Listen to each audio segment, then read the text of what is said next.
আসসালামু আলাইকুম। System academic কেয়ারের পক্ষ থেকে জানাই আন্তরিক সালাম ও শুভেচ্ছা। আমি শুরু করব অষ্টম শ্রেণী গণিত 2024 সাল নতুন বই 146 পেজের 2 নাম্বার কোশ্চেনের সমাধান। এটা হলো অধ্যায়ের নাম অবস্থান মানচিত্রে স্থানাঙ্ক জ্যামিতি। অঙ্কগুলো অনেক কঠিন, অনেক সূত্র মুখস্থ করা লাগে।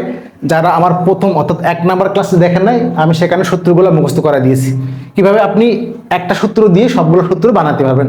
আমরা এখানে একটু তারপরে বলে দিব। দেখেন এখানে বলছে কি বিন্দুগামী সরলরেখা সমীকরণ। তাহলে আমি এখানে অন্তত আপনাকে সরলরেখা সমীকরণটা মুখস্থ করাই দিই। দেখেন আমি এখানে আগে বলে দিলাম। দেখেন আপনাকে আগে একটা সূত্র মনে রাখেন, y = mx, ঢালার সমীকরণ। এখন যদি আপনাকে y হয় পরের মানটা কি হবে y1, তাহলে যদি x হয় পরেরটা কি হবে x1।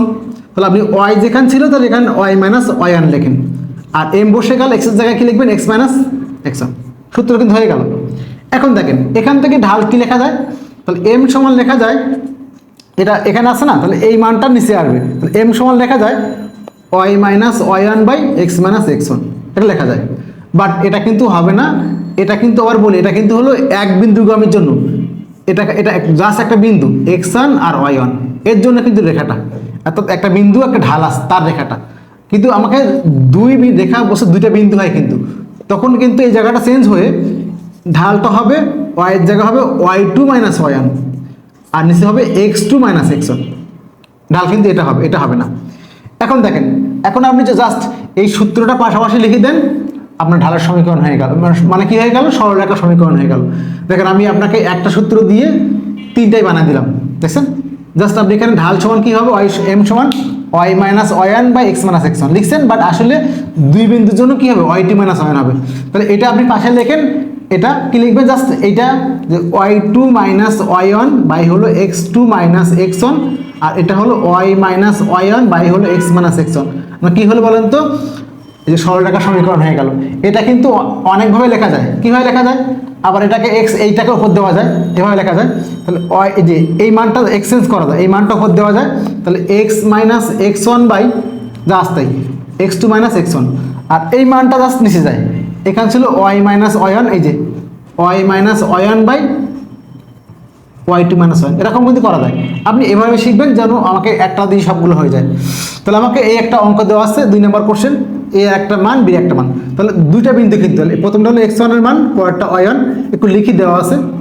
সমাধান শুরু করলাম। সমাধান দেওয়া আছে এর সমান 3, -3, আর বি সমান দেওয়া আছে 4, -2। তাহলে এটা কিন্তু প্রথমটা হলো কার মান বলেন তো, এটা হলো x1, এটা y1, এটা x2, এটা y2। তাহলে আমরা বুঝতে সুবিধা হবে, আর কিছু না।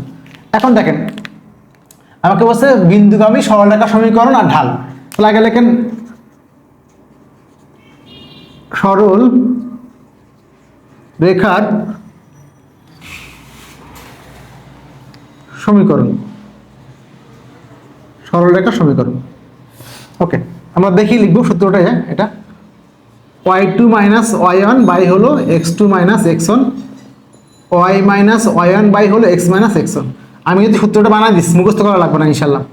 বাহ, মান বসান y2 - y1, তাহলে অর্থাৎ সেকেন্ড মান থেকে ফার্স্ট মানটা বিয়োগ, মানে এর সেকেন্ড মান থেকে এই সেকেন্ড মান বিয়োগ, তাহলে -2, আর এটা কিন্তু মাইনাস, সূত্রে মাইনাস কিন্তু এখানে, আর এর মানটা মাইনাস y2 - y1, আর নিচে হলো x2 - x1। x2 - x1, তাহলে x2 কত বলেন তো, এই যে 4, এটা কিন্তু কমা দিচ্ছে, 4 কিন্তু 3, তাহলে 4 - 3, 4 - 3, ঠিক আছে না। x2 - x1 সমান হলো y - y1, তো এর কোনো মান নাই, y1 এর মানটা কত বলেন তো, ওই যে 3, এই সূত্রে মাইনাস, আর এর মানটা -3, নিচে হলো x - x1, x এর কোনো মান নাই, x1 এর মানটা কত বলেন তো 3। ওকে, বা -2 বসে গেল, -+3, আর নিচে হলো 4 থেকে 3 গেলে হলো 1 + 1, আর এখানে y + 3 হয়ে গেল, প্লাস এখানে x - 3 হয়ে গেল। বা দেখেন 2 আর 3, তাহলে 3 থেকে 2 গেলে 1, 1/1 মানে একই হবে, আর লিখলাম না, ওপরে 1 নিচে 1 মানে একই হবে, বড় করার দরকার নেই অঙ্কটা। সমান হলো y + 3 বাই হলো x - 3। আশা করি এটুকু কারো সমস্যা নেই ইনশাল্লাহ। এখন আমরা এখানে জাস্ট কোনাকুনি গুণ করে দিব, জাস্ট কোনাকুনি গুণ। তাহলে নিচে একটা 1 আছে মানে কি দেখেন তো, আমরা এক্সটা আমি নিয়ে আসি, তাহলে x - 3 সমান y + 3 বা x - 3 সমান y প্লাস, জাস্ট কোনাকুনি গুণ। এই যে এটা গুণ, এটা গুণ, তাহলে x - 3 সমান y + 3। এখন আমার চাচ্ছে কি বলেন তো, সরলরেখা সমীকরণ। তাহলে আমি সবগুলো বামে নিয়ে আসবো, তাহলে x - y জাস্ট কি নিয়ে বামে নিয়ে আসছি, আর এই সংখ্যাটা -3 ছিল, এই +3 বাম দিকে নিয়ে আসেন সমান 0, বা x - y - 6 সমান 0। চাইলে আপনি এটা কিন্তু এমনও করতে পারেন, সমস্যা নেই, এই যে এখানে না করে এখান থেকে কিন্তু আপনি এমনও করতে পারেন, কি করতে পারেন, যে x - y সমান 3, এখানে 3 ছিল, বাম দিকে ডান দিকে 3 নেন, তাহলে x - y সমান 6, এটাও কিন্তু সমস্যা নাই, এটা একটা সরলরেখা সমীকরণ। ওকে, তাহলে এটা করা বেটার, সমস্যা নেই। তাহলে এই হলো আমাদের সরলরেখা সমীকরণ। চাচ্ছি ঢাল, এখন ঢাল বাকি আছে। ঢাল কিন্তু আমরা দেখাইছি, দুই বিন্দুগামী হলে কি হবে, y2 - y1, জাস্ট এই প্রথমটা, এই যে এটাই ঢাল, y2 - y1 x2 - x1।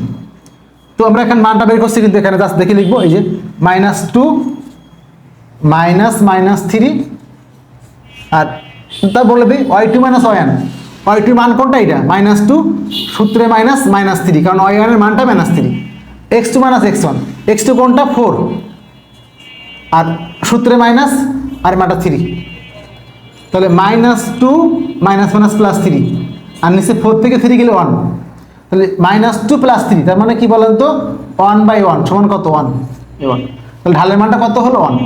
তাহলে আমাদের এই হলো বিন্দুগামী রেখার সমীকরণ, এইটা অথবা এটা, আর ঢালের মান এটা। আশা করি বুঝতে পারছেন। কোনো বিশেষ কারণে আমি ক্লাস 8-এর ম্যাথগুলো আপলোড করে নাই, বাট আশা করছি এখন থেকে সব 8-এর ম্যাথ ইনশাল্লাহ পাবেন। আমাদের 6, 7, 8টা ছিল না, সব ক্লাসের ম্যাথ কিন্তু আমাদের আপলোড করা আছে। যারা আমার চ্যানেলটাকে সাবস্ক্রাইব করেন তারা অবশ্যই সাবস্ক্রাইব করবেন। সিস্টেম একাডেমিক কেয়ারের পক্ষ থেকে আন্তরিক সালাম জানিয়ে শেষ করলাম আজকের মতো ক্লাস। আল্লাহ হাফেজ।